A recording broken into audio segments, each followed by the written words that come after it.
Good evening, class. Today we're going to be discussing Chapter 14. So the learning objectives for this week's lesson is that by the end, you should be able to describe the different types of drug users, drug traffickers, as well as the relationship of drug use and delinquency, as well as treatment options. You'll also be able to describe the following types of youth, including their background, treatment, delinquent history, and their typical life course.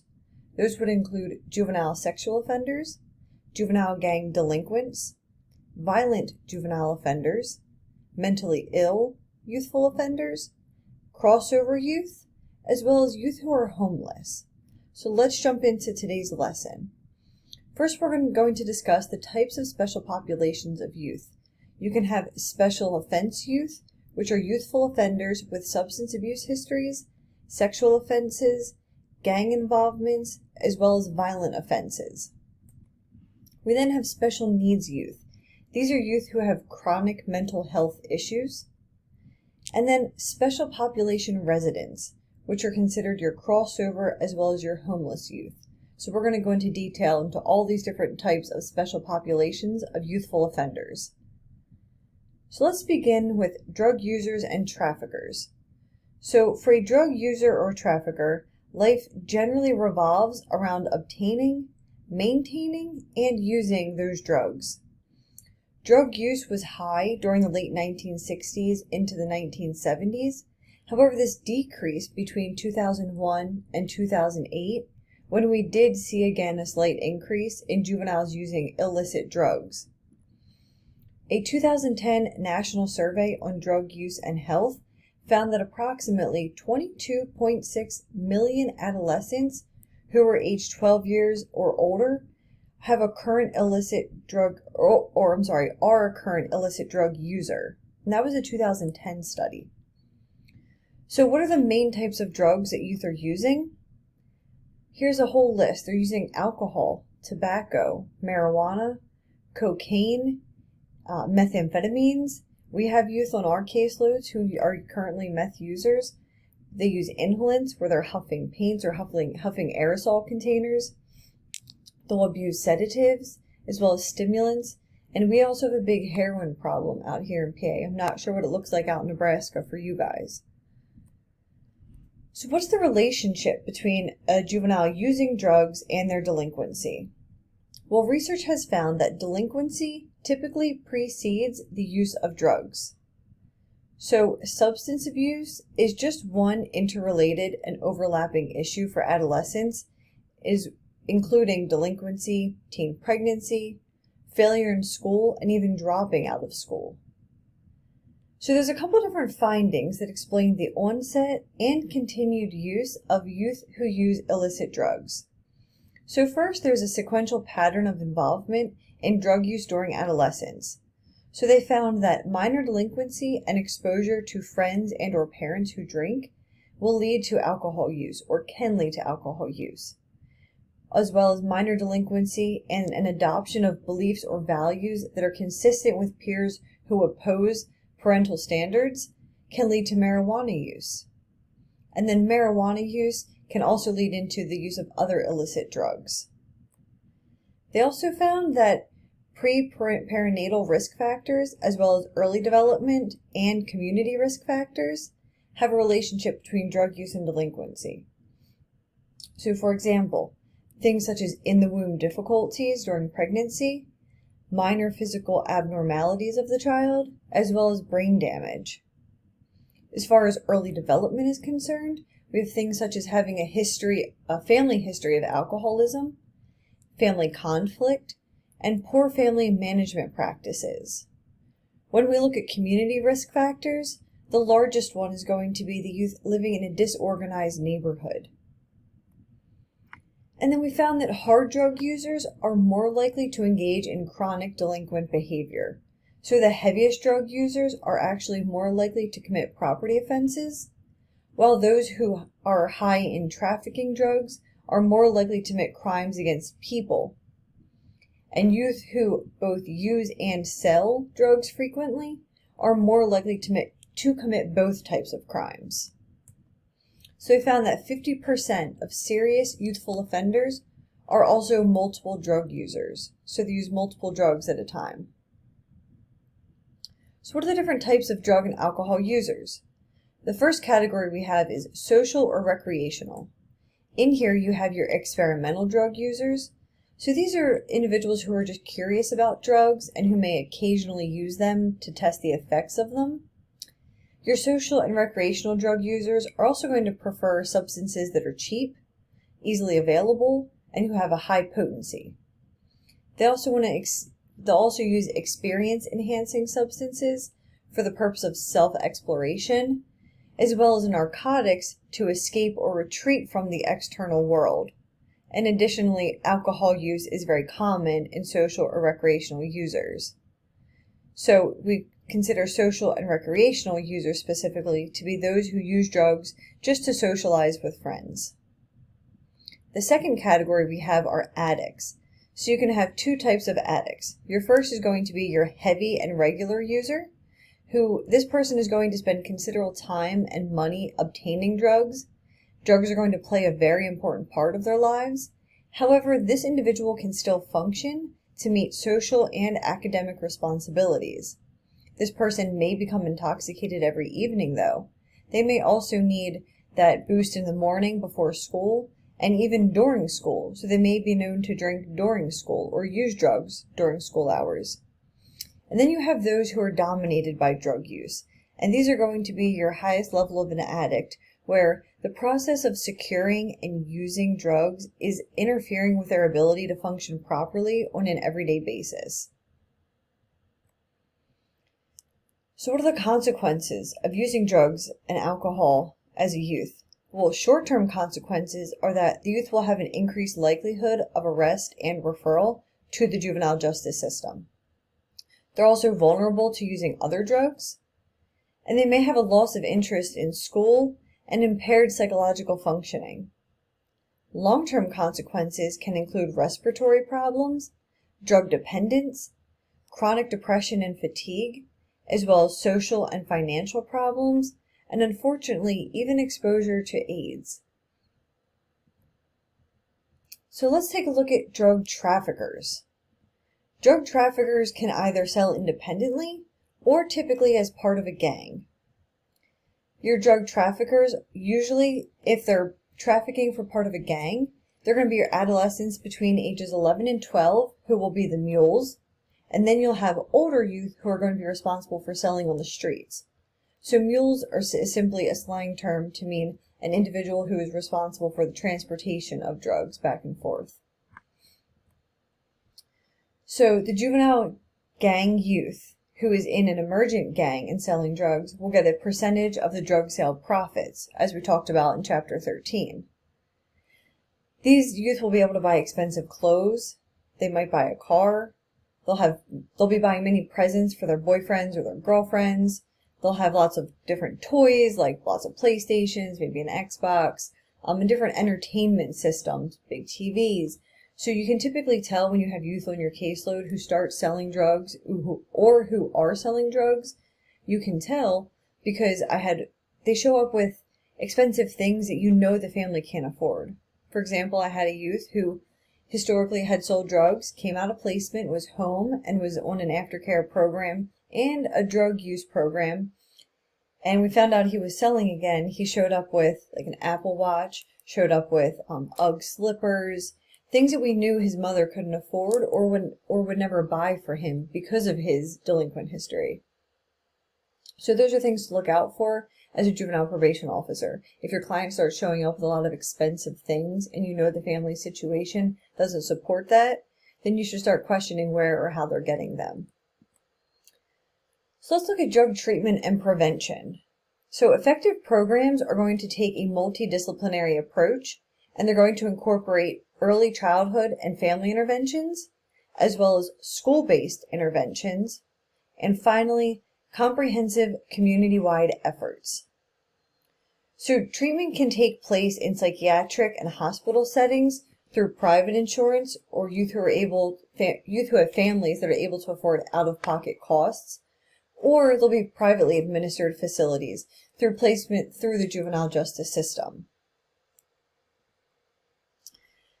So we've talked enough about juveniles using drugs and being in gangs. Let's talk about the juvenile sex offender. So juvenile sex offenders are typically more likely to offend on someone who's either their own age or younger. Approximately 1/3 of all sexual offenses against children are actually committed by teenagers. We see it all the time in my office. We have a special sex offender unit, and we've had individual youth who have offended against their siblings, cousins, even children that they've been responsible for babysitting. They also have a wide range of characteristics. So they can present with a history of severe family problems or not. They can be youth who are separated from their families, who are in out-of-home placements. They themselves are typically the victim of sexual, emotional, and or physical abuse in their past. These youth may be socially awkward and have academic and behavioral problems. They may also have poor peer relationships, be isolated socially, have poor impulse control, just like any other youth, right? And we learn in adolescence. They may also present with a lower IQ and psychopathology. I do want to address two things here, though, in that list: academic and behavioral problems and a lower IQ. In my office, at least, we've actually found that sex offenders typically will have a higher IQ. They don't have any school issues, and they're typically scored as low-risk offenders when you score them on general risk assessments that are made for youth. So you have to use a specific type of assessment on sex offenders because you're looking for very specific and very different types of offending, different types of characteristics and behaviors that are going to present. They're also going to have very low recidivism rates. Research in your book ranged from as low as 4% to 15%, but most of them showing around that 4 to 5% range. And if they do reoffend, they're most likely to commit non-sexual offenses. So they're not likely to recommit another sexual offense, which is good. So the relationship that they have with their victim and their personal motives for committing that act are going to vary broadly. However, there are twice as many female victims as opposed to male victims. So there's two types of offenses. You can have non-contact offenses, which are going to be things such as voyeurism and exhibitionism. These may be your youth who are flashing other kids on the school bus, who are, just trying to look in windows, maybe youth who are looking at pornography. And then you have contact offenses. So these are ones where you'll have actual physical touching, where there's either fondling, or you may even have sexual penetration with either body parts or foreign objects. And unfortunately, we see this a lot in our office. I would say the majority of our sex offenders coming through have actually done some type of sexual penetration on their victim, and most of their victims are children. So what type of treatment do we give juvenile sex offenders? Well, one, they're going to focus on breaking the sex offense cycle, so there's specific treatment geared towards sex offenders. Most of our placements use the Pathways program, but there's others out there as well. We also want them to assume responsibility for their abusive behavior. So taking responsibility for the harm that they've caused that victim for such a personal crime. And then we want to increase the positive and constructive behaviors that are related to not only their thinking, but also the relationships that they're building to others. We want to encourage them to build positive pro-social relationships in a non-sexual way. So teaching them about boundaries and about relationships. So let's go into juvenile gang delinquents. We're not going to cover this in too much detail. We have just 2 slides on this because we did have a whole chapter last week on this. But it's important to know in these special types of populations that if a youth is a member of a street gang, so typically juveniles are going to make up a very small percentage of adult gang membership if it's an adult gang. They might do things such as running errands, act as a lookout, be a street vendor where they're just selling drugs on the street, and they may carry weapons or messages for the older adults. They also may commit violent crimes because it's believed that their age is going to shield them from the harsh realities of the criminal justice system. but that doesn't happen too frequently. And then you'll have youth who are members of emergent gangs. So these youth are typically going to first come to the attention of the juvenile justice system and be labeled as a gang member. Next, they'll end up committing a crime. They'll then be sent to a training school, and they may be released after a few months, but they're typically going to be returned to that training school and or an adult prison. So the juvenile gang delinquent, let's look at females. So females can be violent, very violent, when they're joining older women gangs. However, most are going to join male gangs, and they're going to be sexed in, which means they need to perform a sexual act with one of the current gang members to be accepted in the gang. Their jobs are going to include things such as carrying weapons or drugs, or engaging in gang battles or gang hits. When you look at gangs in training schools, gangs can tend to control the peer culture, which makes it very difficult for staff to generate a positive one in that environment. Conflicts may also erupt when rival gangs are in the same schools. Looking at gangs in prisons, if a youth is unfortunate enough to find themselves in an adult prison, if the juvenile belong to a street gang in the community, they may not be exploited if they join that same gang in prison, so they'll offer them protection. However, if a juvenile did not belong to a street gang in the community, they either have two choices: join for protection, or risk being sexually exploited and not having any protection against the other inmates and the violence. So looking at violent juvenile offenders, the juvenile violent crime index has actually been decreasing over the last 30 years from its peak in the mid-1990s. There are three types of juvenile violence. There are those who labeled as parent killers. These children are going to have a history of child abuse or neglect, typically are going to engage in violence early in life, and they may present with PTSD. These types of children have been severely abused, may be severely mentally ill, or they may be dangerously antisocial. Then you have school shooters. So there's a couple reasons that the book notes for a youth choosing to be a school shooter. You have simply aberration, a lack of intense control over children in today's society, a breakdown in the family unit, an overabundance of guns in the hands of youth today, too much violence on TV. These are all things that have been found to be characteristics of school shooters. And then you have your chronic offenders. So chronic offenders are those who are going to commit very serious crimes against persons or property. Typically, these youth are white and come from lower class families. They make many residential moves, so they're very transient. They present with lower IQs. They may be mentally restricted and have a lower education than other youth. So let's look at mentally ill youthful offenders. So 66% of youth in the juvenile justice system have a diagnosable psychiatric or substance abuse disorder. 75% of those youth also meet the criteria for 2 or more other co-occurring disorders. So mentally ill offender is simply someone who has a mental condition that requires that they be separated from the general institutional population and or receive unique treatment for their condition. Typical conditions that present in youth are depression, anxiety, psychosis, and suicidal tendencies. Juveniles also have higher rates of depression than adults do. Behavioral disorders can also present.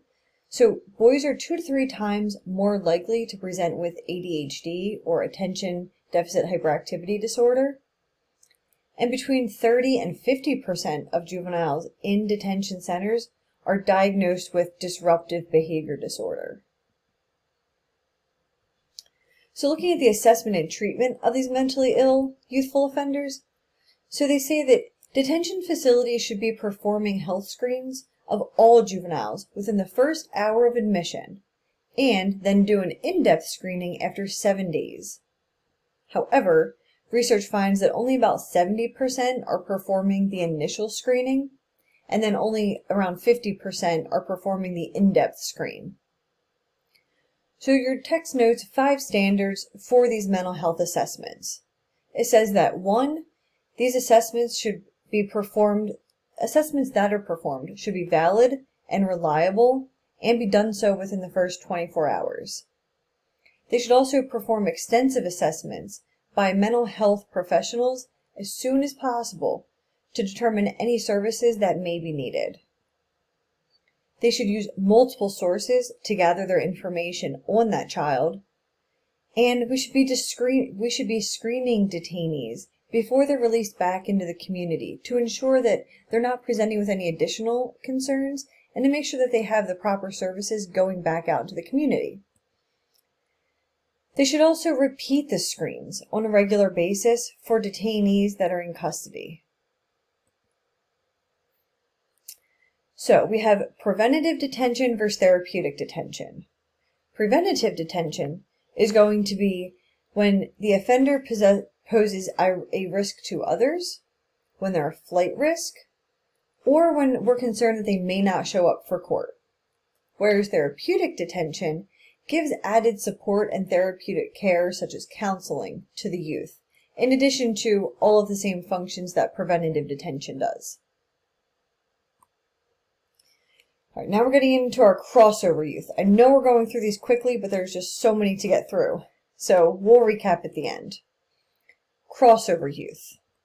So crossover youth are going to be children and youth who are known to both the child welfare system as well as the juvenile justice systems. And there are 3 types. First, you have crossover youth, who are simply defined as youth who have experienced maltreatment and have engaged in delinquency. Then you have dually involved youth. These are youth who simultaneously receive services from both the child welfare system and the juvenile justice system. And then you have dually adjudicated youth. These are going to be youth who are concurrently adjudicated by both the child welfare and the juvenile justice system. So what are some characteristics of crossover youth? Typically, they're going to be female and more likely to be African American. They typically commit violent or threat-related offenses when they're found or when they're become known to the juvenile justice system. They're also more likely to be given a restrictive placement as a first-time offender. And they have very high recidivism rates in comparison to the other types of special populations. And now for our last category, homeless youth. So homeless youth are defined as those who lack a fixed, regular, and adequate nighttime residence. Your book discusses a few different situations that this can occur. It can be either those youth who are very migratory, those who are sleeping in parks, in trailers, in cars. Basically, if you don't have a real place to call home and a stable address, those youth who are staying with friends who are kind of couch hopping, they're considered homeless. So these are actually one of the most high-risk groups of all the groups we discussed today. And there's a couple predictive factors that research has found to identify homeless youth. So they're typically going to have poor quality family relationships. They may present with problems adjusting in school. They typically have also experienced victimization at some point in their past. They may lack peer support. They'll present with depression. They may abuse substances. So the crimes they commit are typically reoccurring quality of life crimes. They're non-violent, and they also commit survival sex, or what we call survival sex or prostitution. And that's when you're simply doing sexual acts and favors so that you can get things such as food and shelter to meet your basic needs. Those reoccurring quality of life crimes are ones like stealing food, and things like that. So how can we fix this? Well, the research shows that we need to improve discharge plans so that we can better connect youth with education opportunities, housing, health and behavioral health support, support for an income, as well as health insurance coverage. And these by discharge plans, we mean when the juvenile is aging out of the system. So typically it's going to be somewhere between the age of 18 or 21. So when they're aging out and they're getting ready to leave the system, we need to make sure that those in both the juvenile justice system and the child welfare system have access and have connections to all of these different supports so that they can be successful moving on. Our OCY, or child welfare system, youth will be on until they're 18 years of age, and then once they turn 18, they can choose whether or not they want to sign a board extension, where the OCY will remain having custody over the child until the age of 21. The youth will receive a stipend of money so long as they're either working or engaged in school. They'll help them find housing. They can remain in independent living programs where the Office of Children and Youth has placed them. So there's many great qualities for a youth being able to have that opportunity to sign a board extension and remain on past the age of 18. All right, so in sum, drug and alcohol abuse is a problem for many youth in the U.S. today, and it's typically preceded by delinquency. Juvenile sex offenders commit non-contact as well as contact offenses. The relationship they have to the victim as well as personal motives will vary widely, but they do have low rates of recidivism. Violent offenders are going to include those who kill their parents, school shooters, and chronic offenders. Nearly 2/3 of youthful offenders in the juvenile justice system have either a psychiatric or a substance abuse disorder, which is why those mental health assessments that we discussed are so vital. And then crossover youth are those who are known to both the child welfare as well as the juvenile justice systems. And remember, there's 3 different types.